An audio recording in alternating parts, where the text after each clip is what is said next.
Bismillahirrahmanirrahim. Assalamualaikum warahmatullahi wabarakatuh. Kembali lagi bersama saya, Alina Niatul Istiqomah, mahasiswi Universitas Islam Negeri Salatiga dari program studi Ilmu Al-Quran dan Tafsir dengan NIM 530202000038. Pada kesempatan kali ini, pembahasan kami bertemakan fenomena alam dengan judul petir dan peranannya dalam kehidupan perspektif Al-Quran dan sains. Seperti yang diketahui atau dalam pandangan masyarakat umum, petir itu identik dengan akan datangnya suatu bahaya. Nah, petir ini adalah salah satunya identik dengan musim penghujan. Seperti yang kita alami saat ini di penghujung tahun, pastinya kita melewati yang namanya musim penghujan. Nah, dari musim penghujan ini biasanya hal yang identik yaitu adalah petir. Kemudian ini hal yang menarik untuk dikaji menurut saya, karena dalam pandangan masyarakat tadi, lalu bagaimana pandangan Al-Quran atau petir dalam perspektif Al-Quran dan sains itu sendiri. Pembahasan dan penjelasannya akan saya jelaskan dalam video kali ini. Selamat menyaksikan.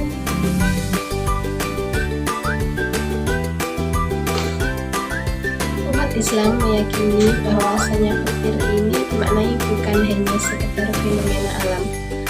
Fenomena petir juga telah disinggung Allah dalam Al-Quran dengan menjadikannya nama salah satu surat dalam Al-Quran, yakni surat ke-13, surat Ar-Ra'd. Sejalan dengan ayat yang akan kami bahas dalam pembahasan kali ini, yakni ayat ke-12 dan ke-13 dari surat Ar-Ra'd. Ia berbunyi, Bismillahirrahmanirrahim, Huwaladzi yurikumul barqa khawfan wa tama'an wa yunshirus sahaba as-siqal wa yusabbihu ar-ra'du bihamdihi wal malaikatu min khifatihi wa yursilu ar-riyaha fayusri biha man yasha'u wa yujadiluna fillahi wa huwa shadidul mihal. Sadaqallahul azim. Kemudian beberapa alasan yang membuat saya memilih ayat ini, yakni karena dalam ayat ini secara spesifik menyebutkan dan sehingga relevan apabila digunakan untuk membahas fenomena petir. Selain itu, ayat ini bukan hanya menggambarkan tentang proses alamiah terjadinya petir, namun juga membahas tentang sisi spiritualnya, bahwasanya petir adalah tanda kekuasaan Allah. Bahwasanya petir adalah tanda kuasa Allah. Nah, dari dua ini mungkin kami untuk mengkajinya dari dua perspektif, yaitu perspektif Al-Quran dan perspektif sains, yang sejalan dengan judul yang kita ambil. Kemudian kata yang digarisbawahi atau term yang digunakan yakni kata al-barqu yang artinya kilat dan ar-ra'du yang artinya gunung. Sebagai rujukan dari perspektif Al-Quran, saya mengambil kitab Tafsir Al-Misbah. Di sini tentunya bukan tanpa alasan saya mengambilnya sebagai rujukan. Nah, ada beberapa hal yang memperkuat saya untuk menjadikannya sebagai referensi dari pembahasan kali ini. Yang pertama, yaitu bahwa di dalam penafsirannya, Quraisy Shihab ini bukan hanya menjelaskan dari sisi spiritual dari ayat tersebut, bahwasanya petir itu merupakan tanda kekuasaan Allah, di mana petir ini berperan untuk menciptakan rasa khauf atau rasa takut dan roja atau harapan dalam hati manusia. Nah, di sisi lain, ini faktor yang kedua, yaitu Quraisy Shihab juga menjelaskan tentang pandangannya mengenai petir ini dari kacamata ilmu pengetahuan atau sains, yaitu tentang bagaimana proses terjadinya petir ini dan apa manfaatnya petir ini dalam kehidupan. Nah, dua hal ini tentunya sangat relevan dengan judul yang saya ambil pada pembahasan kali ini. Kemudian, bagaimana penafsiran Quraisy Shihab pada Quran Surah Ar-Ra'd ayat 12 dan 13 akan saya tampilkan pada slide selanjutnya.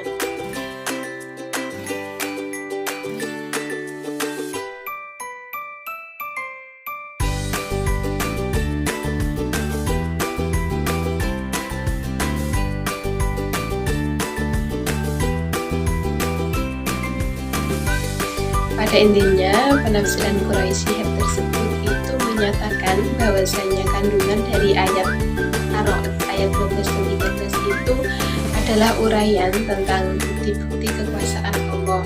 Nah, salah satu buktinya yaitu Allah yang berkuasa menampakkan kilat kepada manusia. Apa sih kilat itu? Kilat itu adalah cahaya yang berkelepet dengan cepat di langit. Karena kilat itu diciptakan untuk menimbulkan suatu ketakutan dan pengharapan, seperti yang telah saya jelaskan di awal tadi ya. Ketakutan bagi para musafir dengan turunnya hujan, kegelaran, dan sambaran petir. Kemudian pengharapan bagi orang-orang yang sedang mukim atau yang tidak bepergian. Yakni mereka berharap akan datangnya hujan sebagai rahmat, dan pengharapan tanah mereka juga akan menjadi subur. Selanjutnya, Quraisy Shihab ini juga menyebutkan bahwa para ulama berbeda pendapat dalam memahami kata guru dan firman-Nya Bisabur. Setidaknya ada 3 perbedaan. Yang pertama yaitu guru bertasbih dan malaikat yang bertugas mengatur guru. Yang kedua ada lagi memahaminya dalam arti kiasan, yakni suara guntur yang gelegar itu yang adalah mengundang siapa yang mendengarnya untuk mengingat Allah Subhanahu wa Ta'ala. Nah, yang ketiga ada juga yang mengartikannya sebagai satu ilustrasi. Nah, pada intinya semua makhluk Allah, baik yang di bumi dan di langit, itu membantu. Namun kita tidak tahu dan dia membahas bagaimana cara guru bertasbih dan bagaimana tasbih mereka itu. Nah, Allah menekannya dalam Quran Surah Isra ayat 40 bahwa tidak ada yang mengetahui bagaimana cara mereka bertasbih dan apa yang mereka tasbihkan. Seperti itu. Kemudian, selain itu, dalam menafsirkan ayat ini, perihal petir ini, Quraisy Shihab menjelaskannya dari segi saintifik. Ia menjelaskan bahwasannya petir terjadi karena lompatan listrik antara ikan yang ada di awan. Nah, awan yang terdapat potensial muatan negatif dan positif. Awan itu hanya ada pada awan cumulus atau yang sering disebut cumulonimbus. Sehingga ketika lompatan listrik itu lepas di bumi, menimbulkan efek kilatan yang disebut dengan albaro yang disebut petir. Sedangkan huruf atau arroh itu adalah efek bunyi atau suara yang dihasilkan dari kilatan tersebut.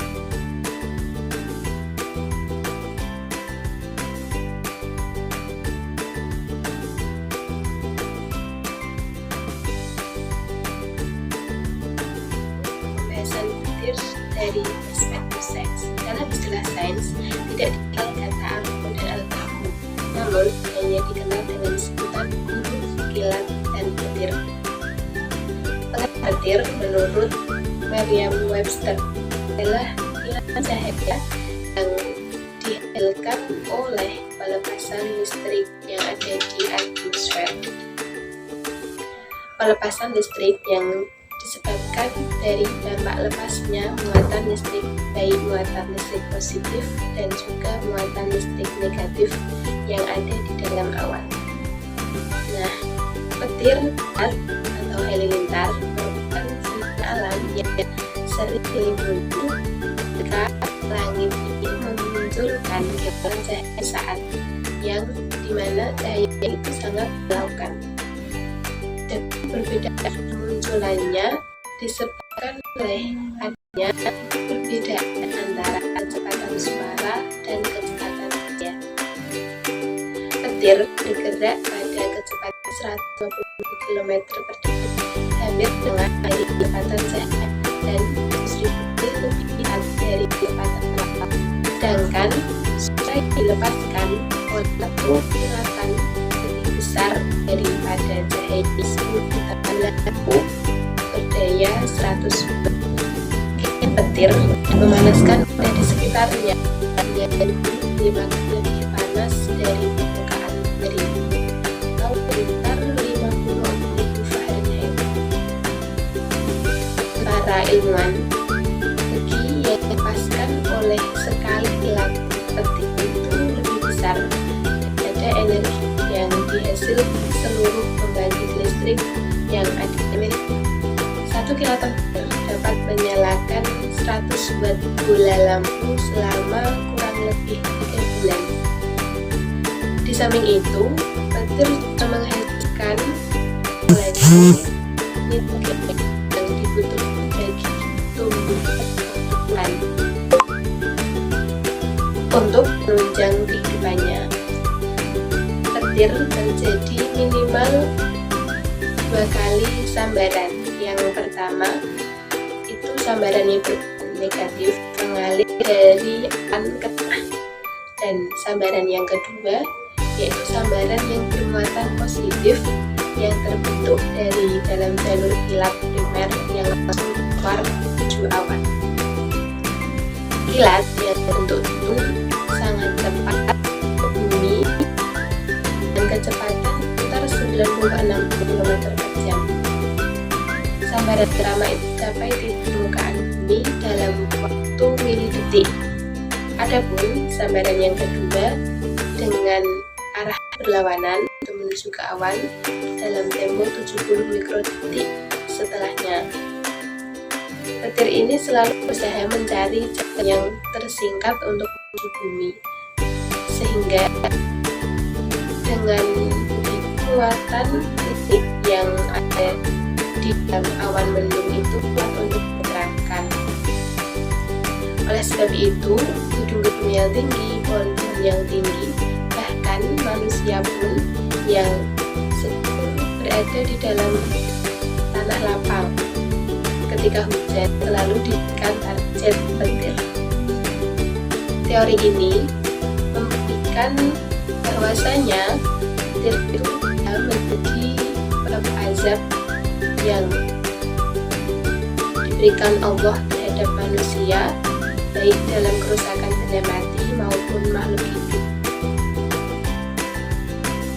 yang cantum di firman-Nya dalam surah Fussilat ayat 13.